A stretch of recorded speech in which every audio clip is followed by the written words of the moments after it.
Bonjour à tous. Alors aujourd'hui, j'avais envie de vous partager ce texte que je viens d'écrire, qui invite toujours à plus de clarté, plus de compréhension et surtout à une ouverture de conscience. L'amour, c'est aussi cela. Toi, oui toi, peux-tu arrêter de scroller un instant? Que tout ce temps qui t'échappe, ce sont des moments que tu ne rattrapes? Peux-tu aider cette vieille dame à porter ses sacs? Oui, tu vas perdre quelques minutes en vrac, mais peut-être gagner en humilité dans ce service désintéressé. Peux-tu regarder ton voisin avec tolérance quand ses cris disent qu'il n'est jamais content en permanence? Peux-tu adoucir ta voix quand les cris de ton enfant te font croire qu'il est en colère contre toi, en sachant qu'en faisant cela, vos cerveaux se synchronisent à la paix, c'est immédiat? Peux-tu aimer plus fort que d'être aimé, sans attente, sans armure, sans bouclier?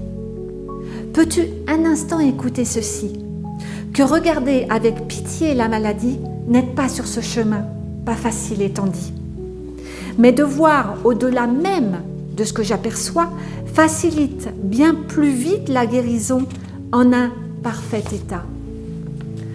Peux-tu t'ouvrir à la possibilité que juger l'autre sans te restreindre est du poison que tu t'envoies avant même de l'atteindre? Je parle ici bien entendu de l'amour, pas de l'amour de l'émotionnel humain, mais de l'amour universel en chacun. Je parle de l'amour qui ne juge pas, qui ne blesse pas, mais plutôt qui rassemble et élève à la fois. Je parle de l'amour qui ne peut être compris par l'ego ou le mental, où de leur point de vue, tout est comparaison, séparation et fait mal. Que choisir l'amour par rapport à la peur, en chaque situation qui demeure, est un choix conscient de chaque instant et que de cette autorisation naît une évolution.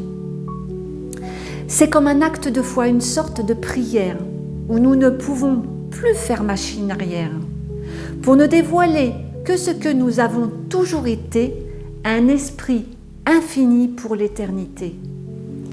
Quand la magie de l'amour s'unit à vous, toutes vos constructions s'écroulent, c'est tout.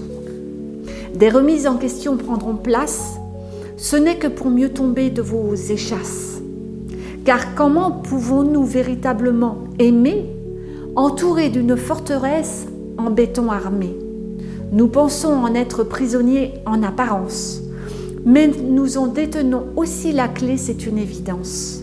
La clé de la vérité est au-delà de ce que nous croyons voir.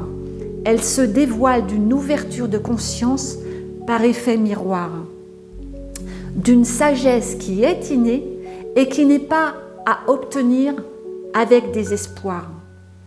Ouvrir notre cœur demande donc du courage et de la persévérance. L'acceptation en sera de constance.